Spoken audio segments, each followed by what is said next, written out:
What's good, y'all? It's Max OH here, and today I'm going to be talking about episode 87 of Attack on Titan, The Dawn of Humanity. But first, I quickly wanted to mention that only 0.2% of my viewers are subscribed, while the other 99.8% of my viewers are not subscribed. So if you watch this video and you like it or want to see stuff like this in the future, please consider subscribing.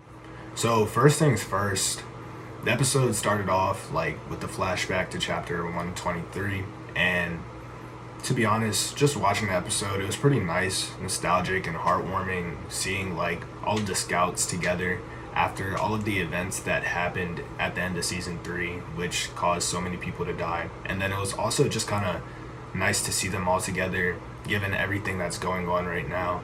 Like, Levi's in terrible condition.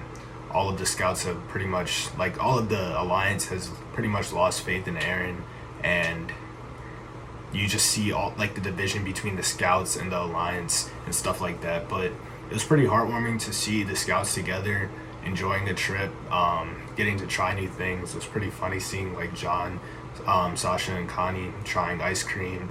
I thought the scene with Eren and Mikasa trying ice cream was pretty cute too. But just seeing them all together was pretty heartwarming, and it was just nice. Like, it was a nice break from the catastrophe that's currently going on with the rumbling and stuff like that. But going past that, the entire episode, like, it just seems like so much foreshadowing.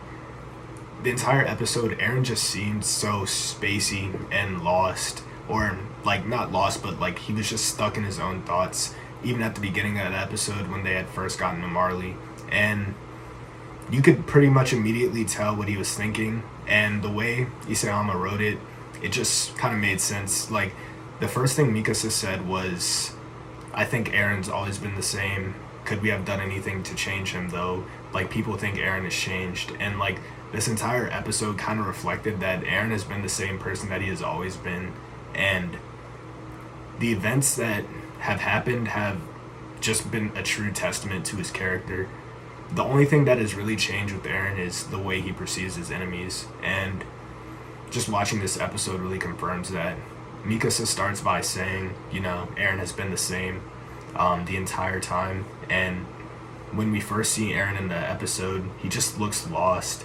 And when you're looking at his face, like, you might not initially be able to tell what he's so like lost about, but it's just like he's stuck in his thoughts because he's looking at the place that he knows he's going to destroy. At this point in season 4, he had already seen his father's memories of, or he had already seen his own future through his father's memories. So he knew at this point that the rumbling would already have, like, he would have already done the rumbling. He would have killed all of these civilians and stuff like that. So Eren just kind of seemed like stuck, as if he kind of didn't belong there. And the entire time, it seemed like he was kind of in denial about the events that he saw. But once he got to Marley, he kind of just started to lose it all. He saw, I feel like at this point, Eren started seeing things from his own future that he had saw when he kissed Historia's hand. So it started to make sense to him that what he saw actually was his future, and that his destiny effectively could not be changed at this point. And when you see the entire the entire interaction with Levi and the kid that stole Sasha's purse, and the after the fact where Eren is just looking over the entire camp of refugees and looking at them and crying, it's like Eren knows that at this point, literally everyone that's outside of the walls he ends up killing. So he's looking at this camp of people, knowing he's about to go celebrate with them and just enjoy and have a good time with them, even though in a couple of months he'll be unleashing the rumbling and killing all of them, even though they don't have anything to do with him.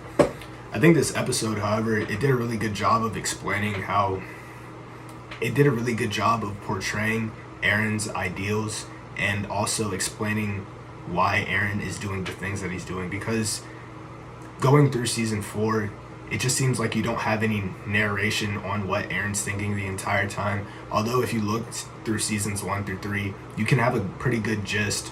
But watching this episode just kind of complicated everything. Because on one hand, any normal person would say, genocide is wrong, this, that, and the third. But after watching this episode, Eren did make a couple of points not defending genocide, but he was effectively like, if we don't start the rumbling and kill everyone else, this cycle will only repeat. When he started having that conversation with Historia, he was basically saying, if we do not kill all of our enemies, then the second I die, this entire cycle will repeat. We'll have all this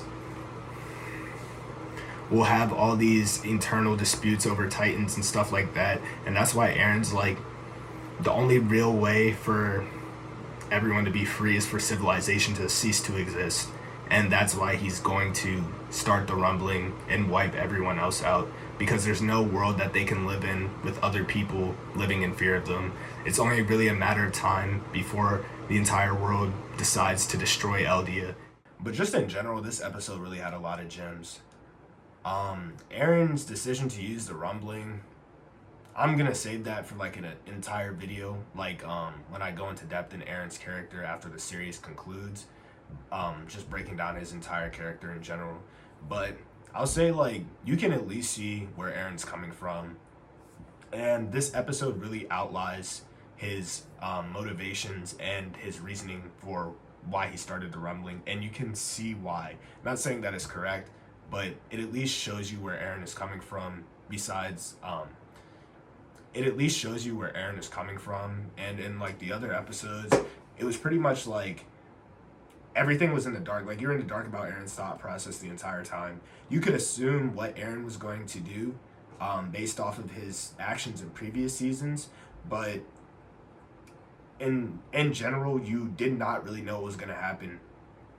Another thing that happened this episode was Eren and Mikasa's like conversation, and I think that this conversation in general kind of confirmed that they both have romantic feelings for each other in some way. And another thing, like, I'm gonna break this down in the video, but just to list it off, like, I feel like we already know Mikasa has feelings for Eren in some way. Like, she literally lives like and devotes herself to Eren. And the only time where she really stopped showing this devotion was when Eren basically called her a slave and said that he always hated her and this, that, and the third.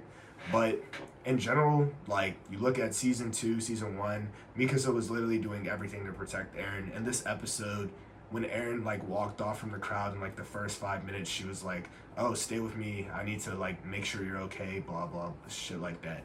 But like, it goes even further past that. In season 2, episode 12, the one titled Scream, where all of the scouts were fighting and trying to get Eren back from the Armored and Colossal Titan, and Eren like met Dinah Fritz's Titan. Eren and Mikasa almost kissed, and it was Mikasa that initiated that kiss. I don't know if a lot of people remember that, but like, that was definitely something that showed like some sort of feelings between each other. Mikasa thought that they were both gonna die, and yeah. But as far as Eren having romantic feelings for her, Eren is kind of like, after he really saw his own future in season 3, part 2, he kind of turned into a stoic. Like, he stopped showing his emotions as much, and the only time you really saw him like show any type of emotion was when he was angry. So far, you haven't really seen too many of his emotions. This episode specifically dived into it, but in season 4 in general, he just kind of looks blank. So there's not too much you can read expression-wise from Eren. This episode also did a lot to really explain Eren and Floch's relationship, and it did a lot to flesh out Floch's character in general and give him a nice conclusion, because Floch is like the character in Attack on Titan that you do not like. Like, he's written in a way to make you hate him, and this episode kind of just gave you the entire background on Floch, like showing that he was with Eren every step of the way before Eren unleashed the rumbling. A lot of people, including myself, some of my friends, all thought in the episode where Eren started the rumbling, when Floch said, I knew this the whole time, Eren included me on his plan just for this moment, I thought he was lying. Like, honestly, I thought he was capping. But like, this went and showed that he wasn't lying, and he's literally the perfect cult leader. Like, he did all of this for Eren, and I wouldn't even say for Eren. Floch will do anything and pay any price if it involves Eldia reaching freedom in any type of way.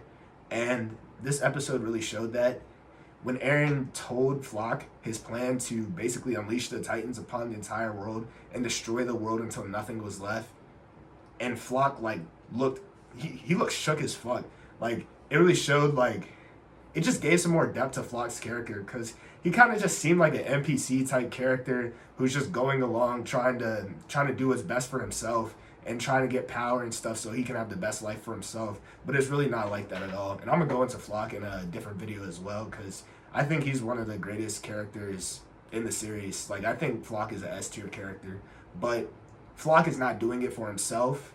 And this episode really showed that he's doing it for Eldia's freedom. And even though that freedom seems twisted, like he's at least staying true to those morals. Lastly, this episode kind of gave some more depth into Eren and Historia's relationship and just, not gonna lie, raised more questions than it answered. Attack on Titan has this tendency to like present more questions and place specific conversations without any context so you don't get the full idea of what's going on. And in this episode when Eren and Historia were talking, you could somewhat follow, but you couldn't follow the entire conversation because there was just so much context taken out of it. And basically this episode articulated that Eren already told Historia his plan to start the rumbling and do all of that, and his plan to keep Historia safe throughout this entire mission. One of Eren's goals, in addition to protecting Mikasa and Armin, protecting Eldia, was to protect Historia. And he didn't want Historia to become a Titan and put a cutoff on her lifespan because he felt like that wouldn't be protecting her because it wouldn't. Eren literally said to Zeke that like throughout all of this, all he wants is for his friends to live happily after all of this is over. And like bringing more Titans into the equation by having Historia become the Beast Titan would not achieve his goal in doing that. But additionally, Eren also admitted that he was going to destroy the world to Historia, which was interesting to me because I didn't understand why he told her that. Like, I didn't understand why her, of all people, he chose to say that to. But that was the part of the conversation between the two of them that really didn't have that much context, and I couldn't really follow because I'm not sure what the entire conversation like was really about.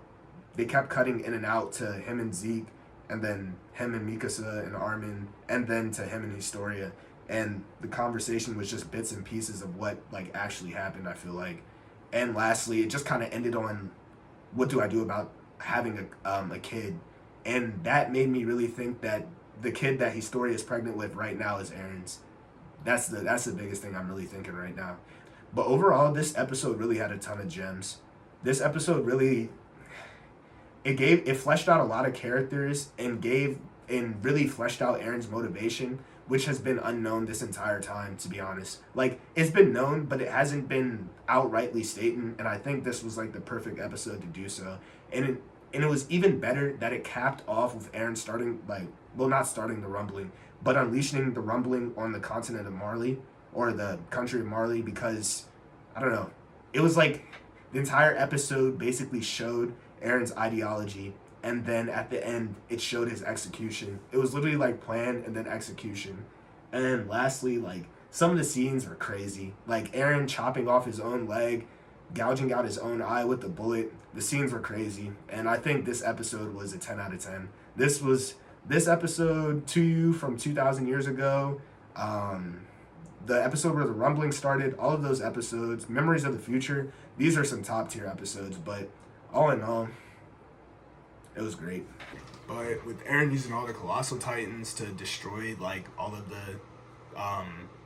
the Navy's fleet and all that stuff, and then ended up like starting the rumbling on Marley, invading the mainland and stuff like that, I feel like it was just a great scene, and I think that was a perfect way to wrap up the season.